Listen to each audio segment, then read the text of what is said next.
Hey guys, over the years we've reviewed a lot of battery operated mowers. We've looked at some that are incredibly inexpensive and we've reviewed some that are way out of many people's budgets. This one is the least expensive Amazon 80-volt mower that I could find. It is actually not that bad, but we're gonna go over this guy top to bottom. Stick with us.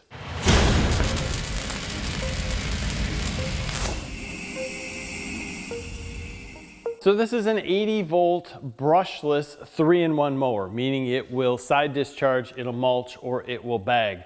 Now the downside here, especially when you're watching our tests, is you'll see that this mower only cuts from 1.8 inches up to 3.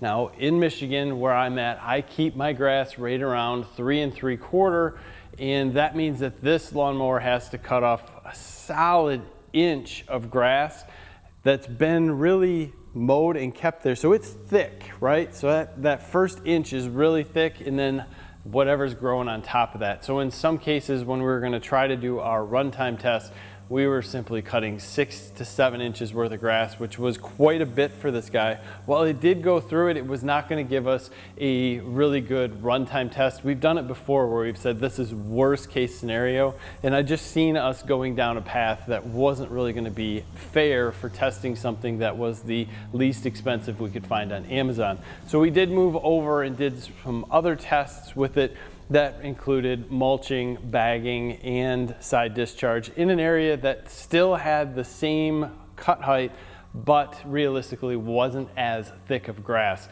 So as we talk about that and go through it, you can keep that in mind that this grass that we're cutting here is very thick and pushing this more than you would on a normal lawn that's mowed normally at the height that this cuts.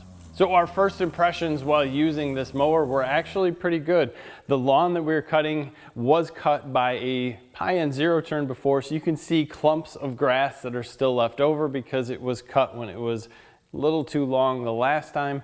And we're going through a lot of that and bringing this from a 4-inch cut down to a 3-inch cut. So there's 6, 7 inches of grass here, in some cases a lot of weeds, and very thick in this lot. And it powered through it very well. I was very, very surprised at the amount of power that this 80-volt lawnmower has.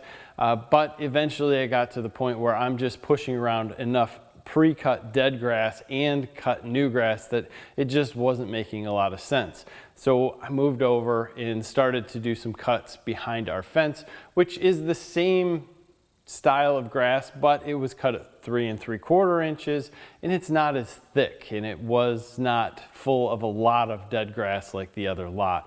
In there, this lawnmower did perform much better. At the same point, it likes to mulch a little bit more than it does like to just throw stuff out of the side. And when I say mulch, it likes to just leave more grass behind than it does side discharge when you're cutting this much grass.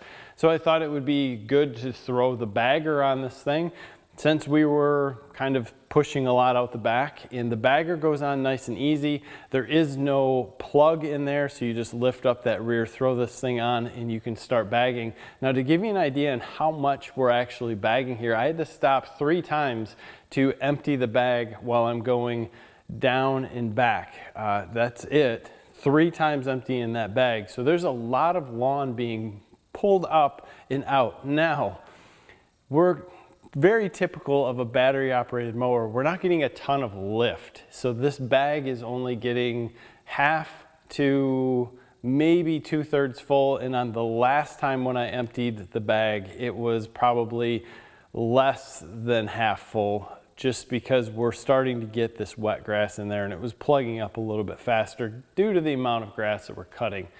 After that, I wanted to go out and just mulch a little bit and see what happens. And again, we're not getting a ton of lift, and that's normal in a battery operated mower. I will show you why when we dive underneath this thing. And we're just more leaving the grass underneath. Now, again, on a normal cut, if you're cutting from 4 to 3 inches and you consistently cut at 3 inches, so your major mat that was down was still 3 inches instead of cutting that, this would do much better. But with that said, we're not getting the lift, so we're not getting this cut up in tiny pieces, and it's laying it on top of the grass. And we do have to slow down in some cases just to kind of let this unit do its thing and not plug itself or hold all that grass inside the deck. Overall, the performance of this mower is meeting my expectations for what we paid for this unit. When we started to set it up, there were some things that I really liked as to how it worked. First, we do have the single handle that we can adjust to make this 1.8 inches all the way up to 3. And a lot of people like the single handle. It doesn't bother me if I have 4 places to adjust or 1, but this was kind of a good benefit. Everything seemed to work well with it.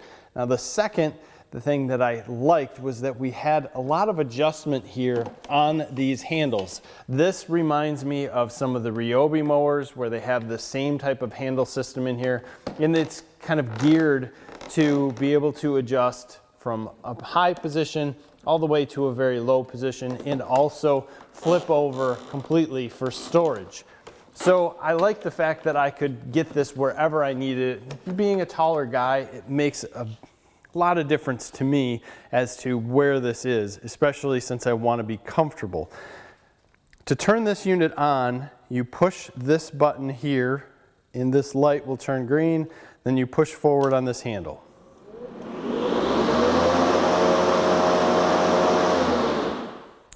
It is a little bit more noisy than some that are out there, but it is running a higher RPM from what I can tell already off the bat. And then once you get into thicker areas, it seems to run at a even higher RPM than that, which is a good thing in my book.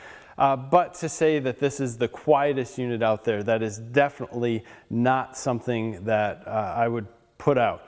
You can also adjust this handle in more and out, and as you can see here, without anything put together, it's going to be fairly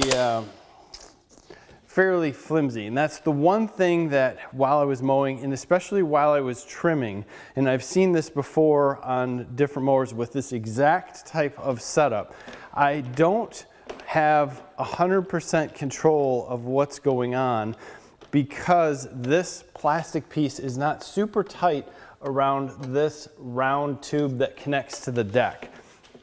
Now, I did not try to tighten this up much, but no matter how it is, there's plastic that's connecting us to a metal deck, and I have some movement.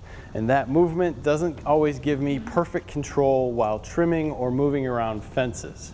So the deck on this unit is metal, which is nice, and you can take like your attachments on and off, very simple. This is going to be all plastic, very common. That all works the same as many other decks.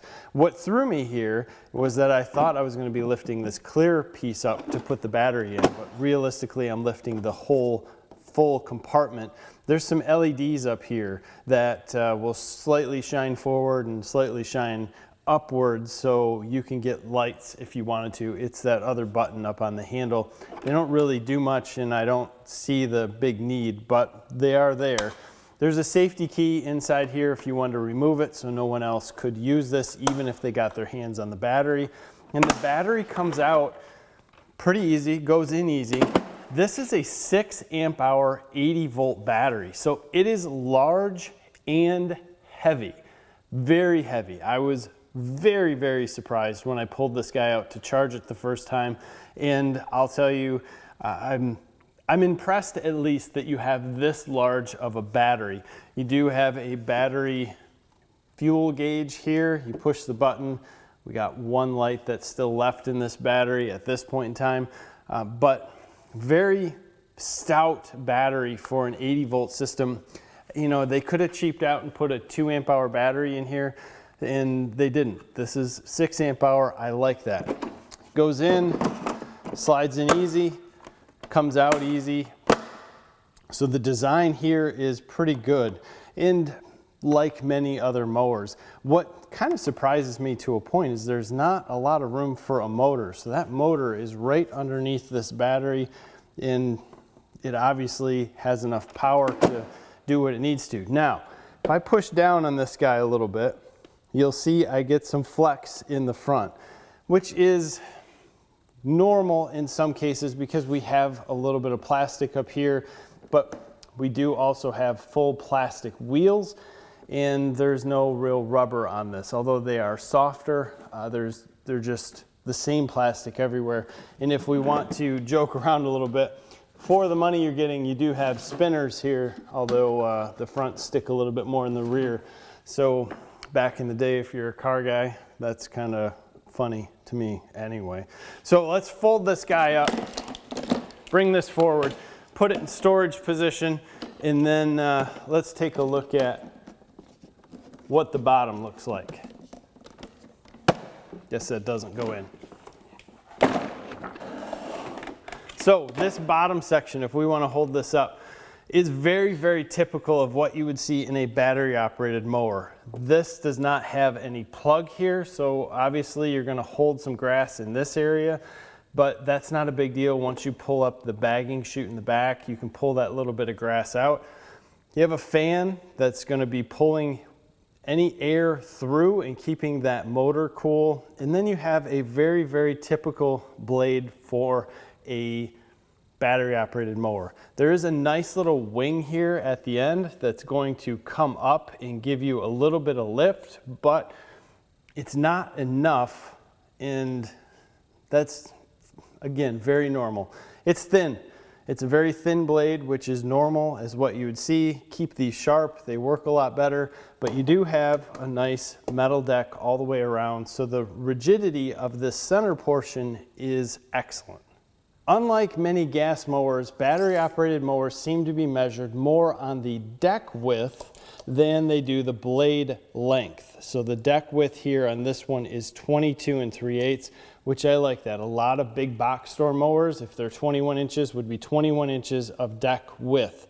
Now this one has a blade length of 20.5 inches. So there's quite a bit of room that is between this blade and the deck. But what I like about how they set this up is that the wheels are slightly inside. So if I take and overlap these wheels on each other, I'm getting about a 2-inch cut overlap, and I'm getting a nice cut across. Whereas you'll find a lot of big box store wheels are pushing these wheels out further so that the belly pan is actually sitting inside the wheels. I don't know if I'm old school, but I like the wheels inside a little bit more so I can overlap this one and not lose a lot of my cut width. The battery charger for this unit is also quite heavy and a little bit more robust than you would expect. It's listed as an 84-volt charger, and the battery simply slides on here and gets pushed into the charger. Now it's not a fast charger and it's not listed as to how many amps it is, but to go from what I would say is as empty as you're going to get this battery to full, it's going to take 2.5 hours, which is still pushing this 6 amp hour 80 volt battery pretty fast as far as a charge compared to some of the other lesser expensive units on the market.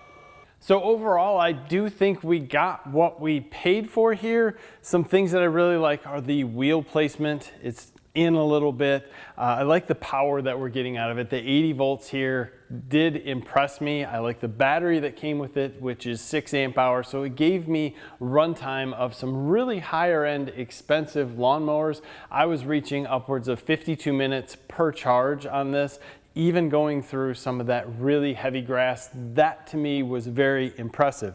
Now, some of the things that I was not as impressed with is in some ways the build quality of what you're getting. And it's not necessarily this handle per se. I like the way it goes.